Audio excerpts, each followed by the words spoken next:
All right, we need to come back to order. The ballots will be sent out. Okay. The ballots will be sent out in a few moments. In the meantime, let's come back to order. We have a housekeeping announcement.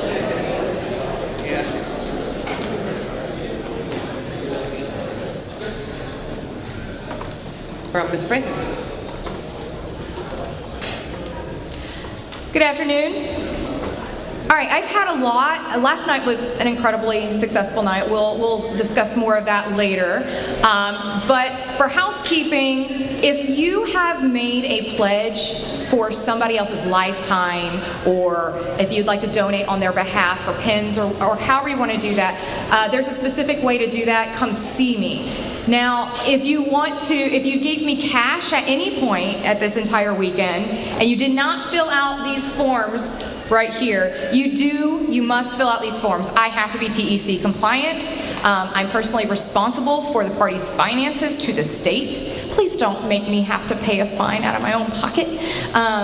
We do need that filled out. So if you handed me cash at any point during this weekend, please fill this out, hand it back to me. Again, if you pledged for somebody else, come talk to me. If you made a pledge for yourself, come talk to me, because if you wanted to say, I want a payment plan, or, this is the amount of time that I want to make to complete this pledge, I need to be aware. So please communicate with me any intentions that you have for any of the pledges that were done last night or over the weekend. Thank you.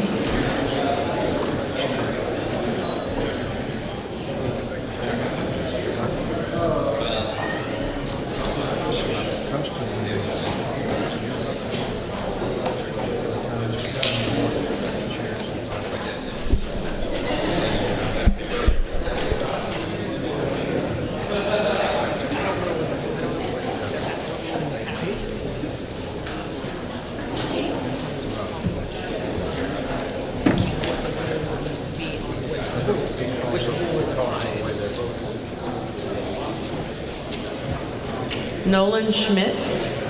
Is now a good time?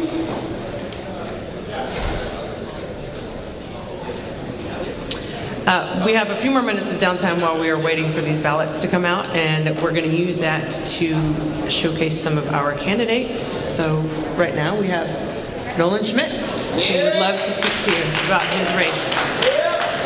That's my $25 to this campaign. Come on. Hello, my name is Nolan Schmidt, and I'm currently running for Guadalupe County Judge. I'm not just running as the Libertarian candidate, I'm also running as the Liberty candidate in a two-person race against the Republican incumbent, who has actually went and ended up saying how conservative he is by raising taxes. I don't know about you, but does that even fit the term of being fiscally conservative in a county? I don't think so. Not at all.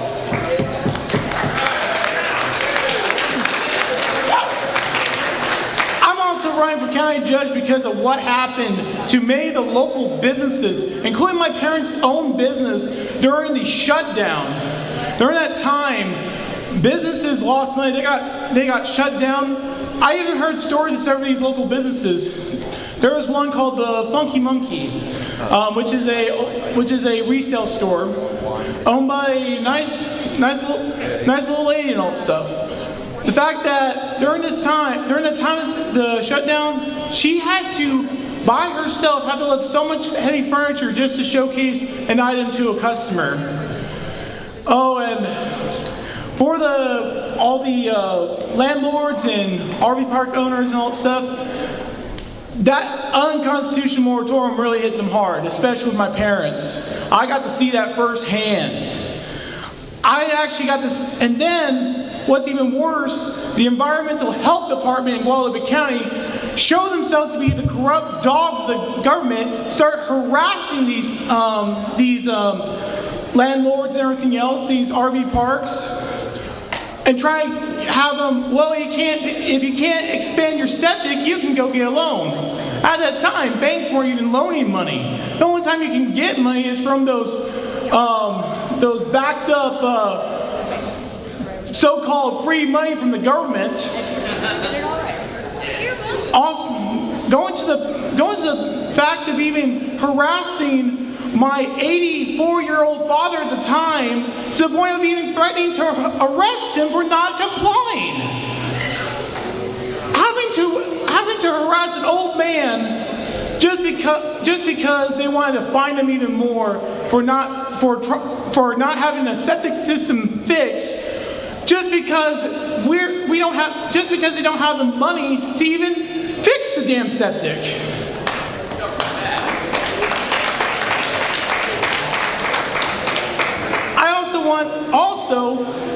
Now they're wanting to expand 2 major highways that goes through Guadalupe County, 123 and 46. Those that live in Hayes and Comal would know these roads, and several other counties in the area. There was even a news report where the current county judge, Kyle Kushner, openly admitted that if they cannot get people to pretty much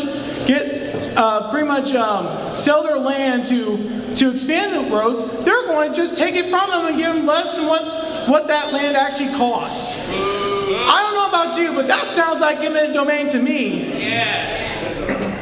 And finally, I actually broke some historic records in Guadalupe County with my run.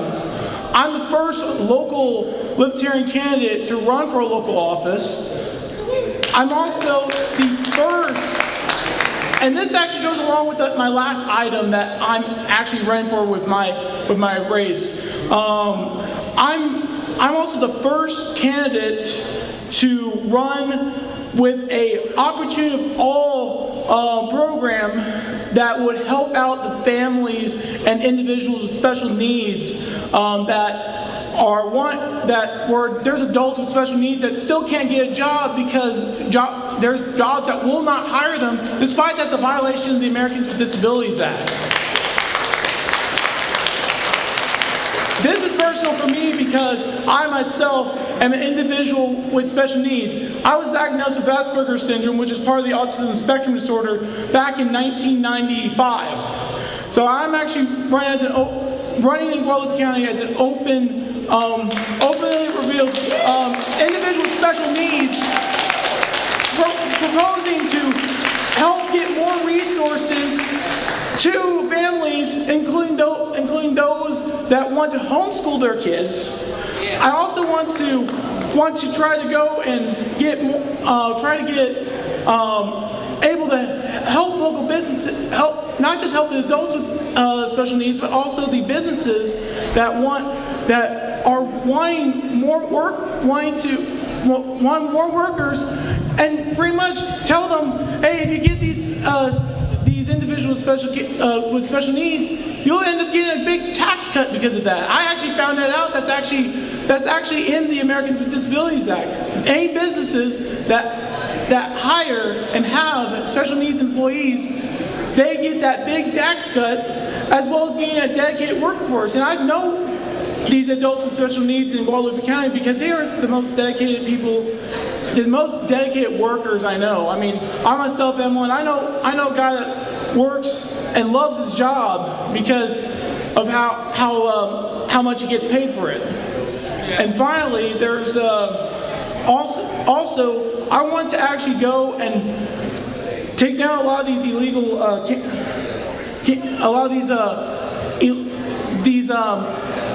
so-called job camps that just want to have the free labor and try to say, oh, we're going to hire you for this job and to help teach you in the front end, but they end up just getting free labor through that. I don't know about you, but that's a violation of the ADA right there. Right. Now, yep, it's theft. It's theft, and well done. So, pretty much right now, I'm in the process of trying to get campaign material, and the only way, and I know one of the things that can help me is donations. I really need the donations right now to get yard signs out there and everything else. Pretty much you can go on my website, www.nolanhenryschmidt.com. There's a donation page that will take you straight to the Antidote site that you'll be able to donate any amount, either selected amount, including one for $20.22. I really need the help right now to get that way I can get the word going out. That way I can tell people to vote for Schmidt to keep your shit. Ladies and gentlemen, he is running a historic campaign. I have $100 for his campaign right here. Please open up your wallets. No one could really use it, and I would very much like to help him collect that if you need to. So it'll be separate, and I'll help Nolan with that. But please open up your hearts, open up your wallets. I've got $100 on it. Thank you, Nolan, Guadalupe County Judge.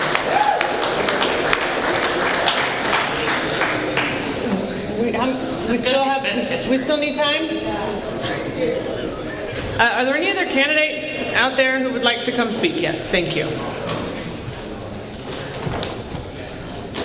By the way, we will have a lunch recess at noon, so balloting will probably run a little bit into that. The 40 minutes will still apply.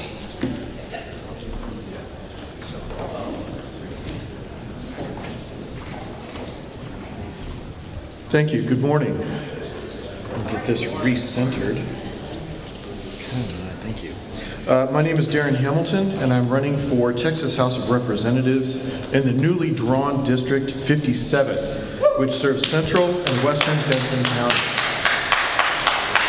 I moved to Texas with my family at the age of 14. I graduated from high school from Texas, and I enlisted in the Marine Corps from Texas, Semper Fi. I am autistic, having also been diagnosed with Asperger's syndrome about 20 years ago, so my autism advocacy is of particular interest, along with bringing awareness to other more common mental health issues like depression and anxiety, especially as they relate to veterans like myself.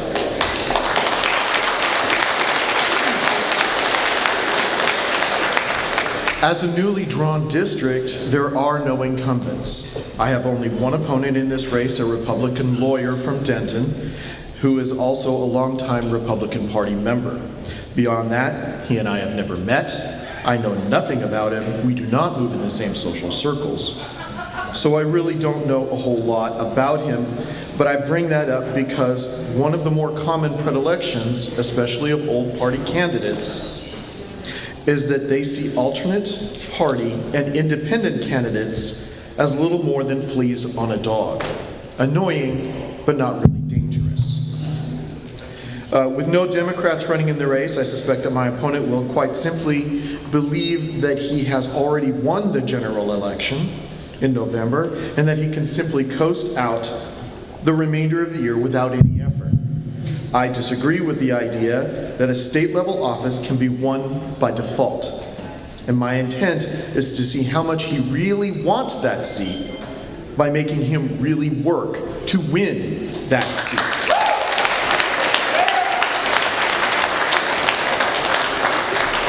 There are a few distinct issues that I believe are of particular significance to the people in my district. Immigration and border security. Border security, I believe, is a red herring, or one that is intended to distract the person from discussing different issues. I think what we should really be talking about in this case is comprehensive immigration reform and how to make the methods of legal immigration fair, reasonable, and more accessible to potential immigrants.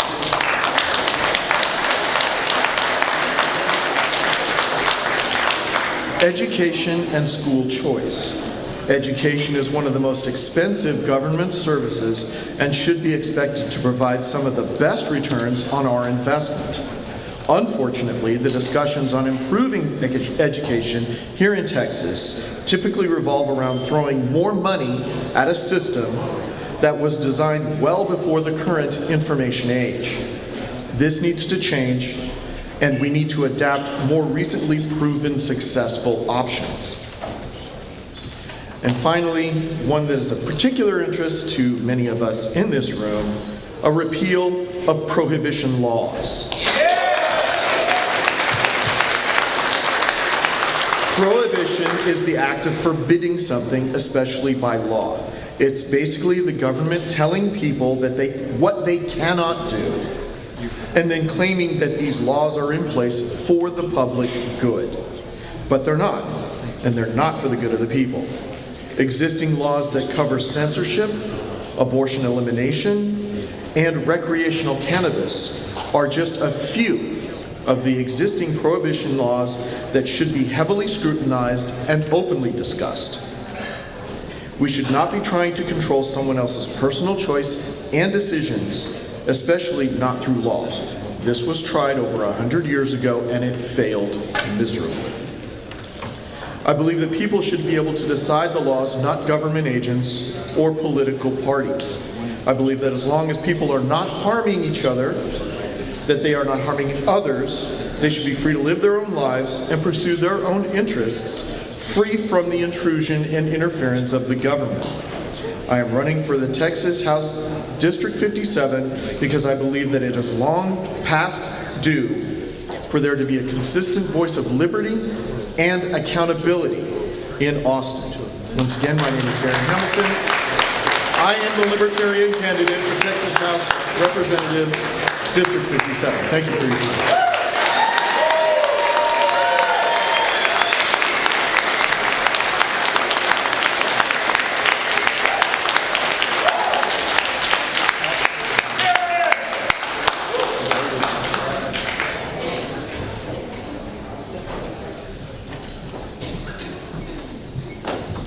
I'm not sure. Are you ready? They're printing the paper ballots out right now. This is taking so long. Okay, but the email list is ready. The email list is ready to go, but they need to print the paper. Once they're printed out. Okay. All right, thank you.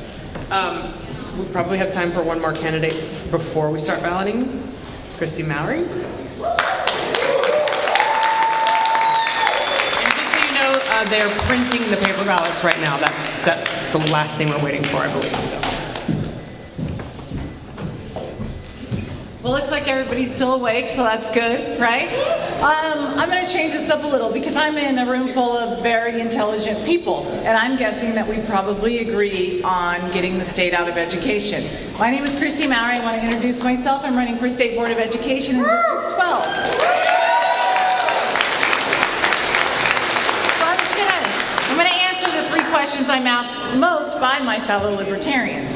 1, did I pay the filing fee? Yes, I did, reluctantly, very reluctantly. But I paid it so I could get my name on the ballot. 2, do you have experience in education? Yes, 27 years as a teacher in the private and public sector as a principal, and I've raised 3 kids, and also I have owned many houses. So, yes, I'm involved in education and very experienced. And 3, is taxation theft? Absolutely, it is. I believe that the state does not own me or my body, the state does not own my property, the state doesn't own my business, and the state sure as hell does not own my kids.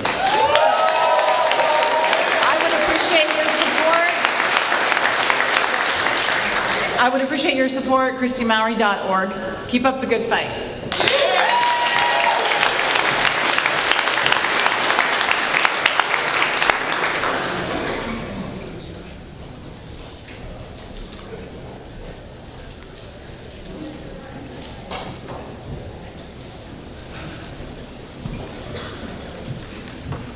How about now?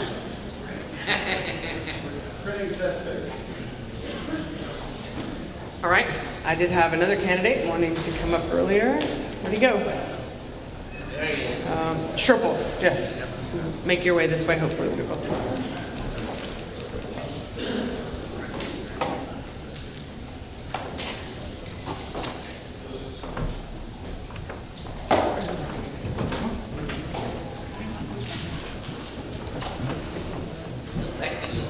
Good morning, LP Texas!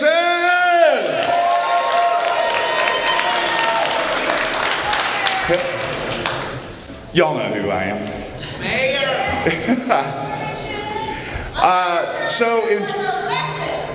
Do what? Yes, ma'am. So, yeah, I'm not running for election. I'm running for re-election.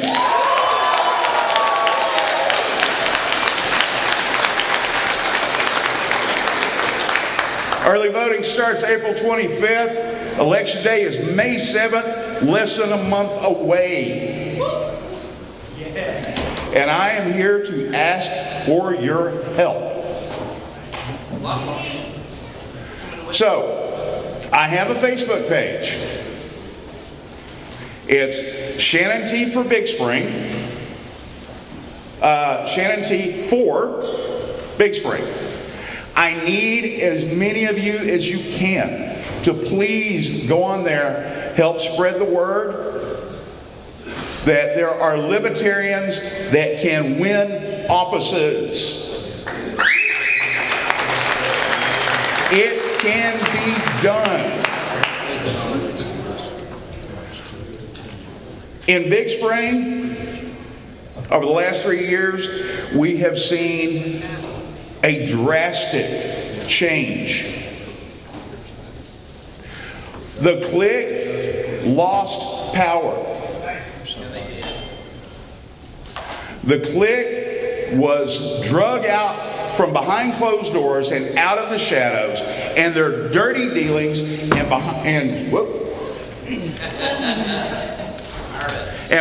closed door deals were drug out into the sunlight, and they evaporated.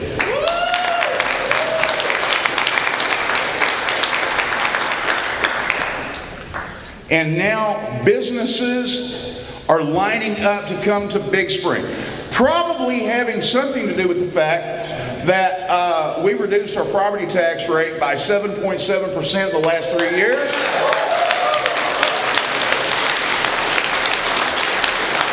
And the fact that I am still shooting for a 0% property tax rate in the city of Big Spring.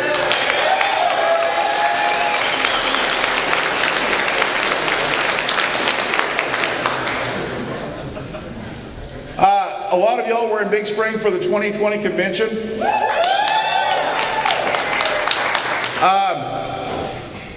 I'm sorry, I have to admit, I passed a mandate. I did. I told businesses that if they were going to force their employees to get a vaccine, they were going to have to break their checkbooks out. Yeah. Because nobody should be forced to take a vaccine to keep their livelihood.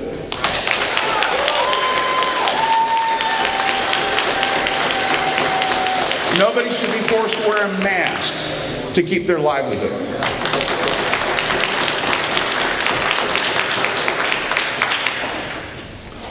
And as far as I know, Big Spring is the first city in Texas to cancel their emergency declaration. We are back to business as usual. No more emergency declaration. We are back to normal operating.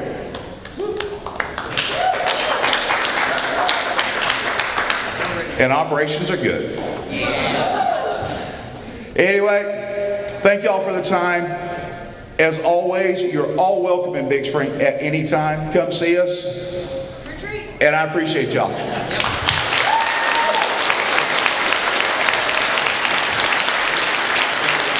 I believe we have an announcement from the ballot people.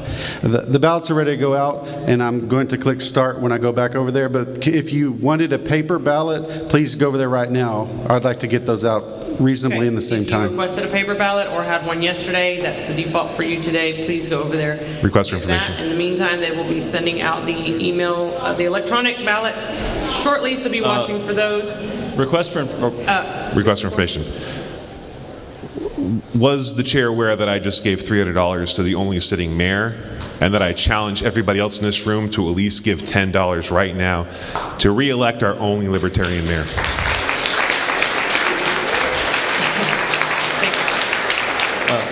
Request for information. Mr. Meisner. Did the schedule have lunch noon to 1:30 again? Yes. How are we going to close balloting in 30 minutes? Balloting actually with closes in 40 minutes, so people who have paper ballots are going to need to get those in. People who are doing it electronically can. Discussing this, that there would be an announcement at 30 minutes when the electronic balloting closed to let people know if you hadn't voted, go get a paper ballot. How are we going to do that at lunch? I'd like to postpone balloting until we get back from lunch, possibly.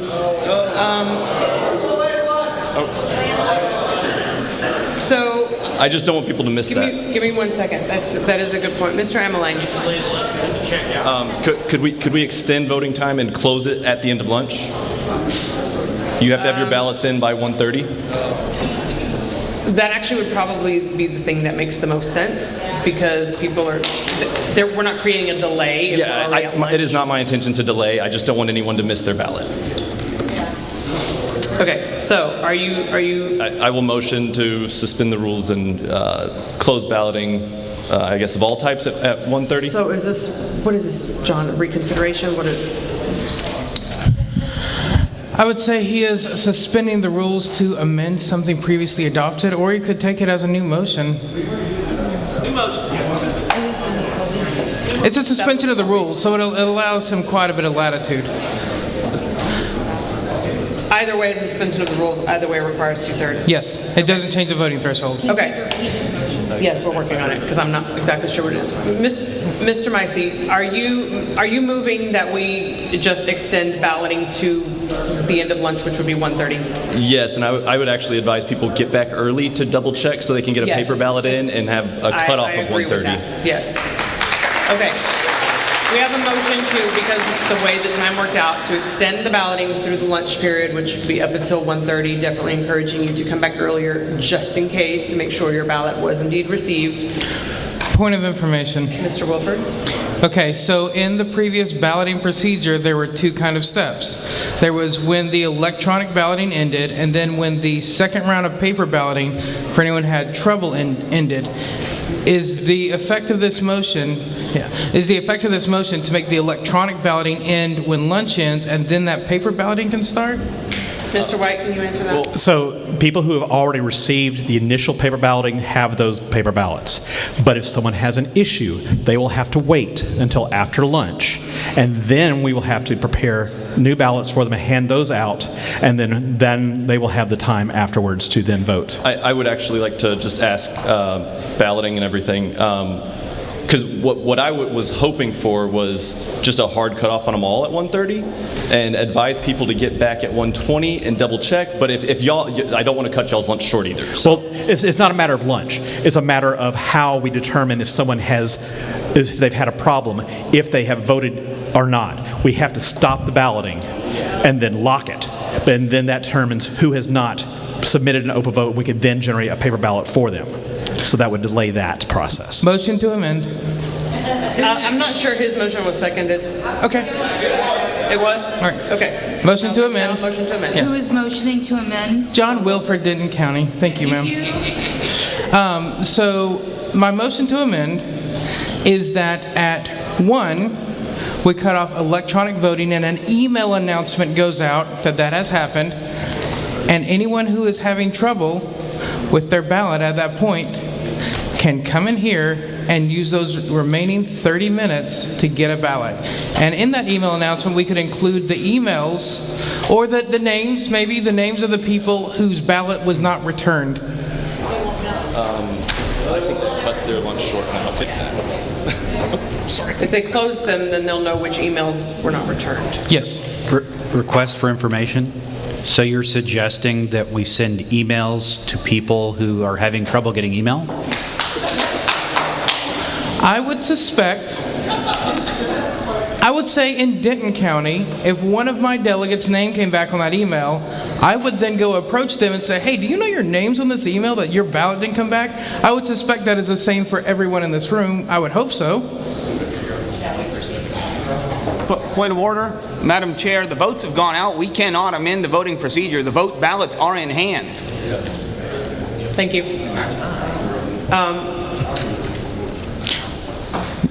I would, can I speak to that? Please. I would say that this is in no way amending the voting procedure. This is amending the time for returning a ballot, which is completely different. And we amended it yesterday during balloting. I agree. So the motion is to extend the balloting time. You said originally until 1:30. You would like to amend that to? I would like to amend the electronic balloting time until 1, and then the paper ballots for those people who had trouble will be from 1 to 1:30. Okay. Is that okay with balloting? That's all my question. Yeah. And for those paper ballots, what, Mr. Wilford? 120. They deserve it. Mr. Wilford, for paper ballots, 1 to 120 or 1 to 130? 1:30. I said 1:30. Is it on the screen? It's not on. That was freaking out over there. All right, was there a second to Mr. Wilford's amendment? All right, is there any objection to that amendment? Okay, the amendment is adopted. Is that correct, though? Is that correct on the screen?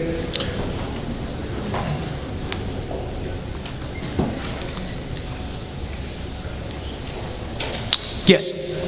All right, so the motion on the floor is to extend the time for electronic balloting to 1, and those who are having trouble and still need the additional time for the paper ballot because their electronic one didn't work, till 1:30. Is there any objection to that? Hearing no objection, that's what we're going to do. So this does not interfere with our lunch. Please make sure you are diligent with your ballots, though, and get them in as soon as possible so that we don't have any further delays beyond lunch. Madam Chair, request for information. Mr. Pinckney. Just wanted to clarify that if you have not received an email and been able to electronically vote by 1 o'clock, then that means that those people should interrupt their lunch so that they can go to the voting desk and obtain a paper ballot. Is that my understanding? Thank you. Yes, so like I said, be diligent. Check your emails now. They're already out there. Make sure that you have them. If you do not, please don't wait till the last minute to come tell us that you don't have one. Be mindful of that because at 1:30, balloting is done. The polls close. Point of information. It did not make it on the screen, and I do not see a purpose in making another motion for this, but it was stated that an email announcement would go out at 1. I just want to make sure it is the understanding of those doing the balloting that that email announcement will go out. That an email announcement will go out that the polls are closed? That the electronic polls are closed and the names of people who did a ballot was not returned for. Okay. Mr. White, they're asking for confirmation that at 1 o'clock, an email will come out saying that the polls are closed and it will include the list of names of people whose ballots were not returned.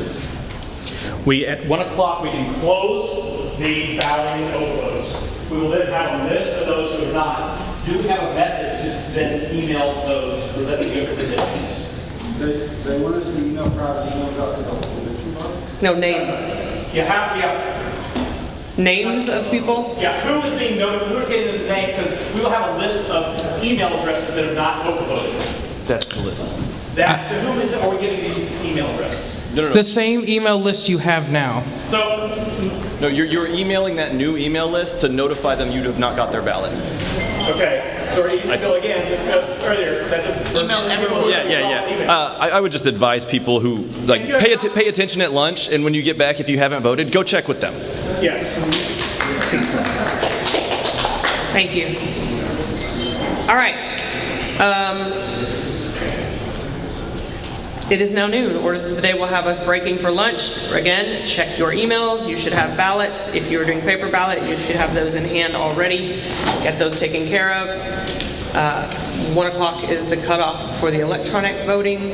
1:30 will be for paper ballots. We'll be back in here 1:30 either way to reconvene. All right.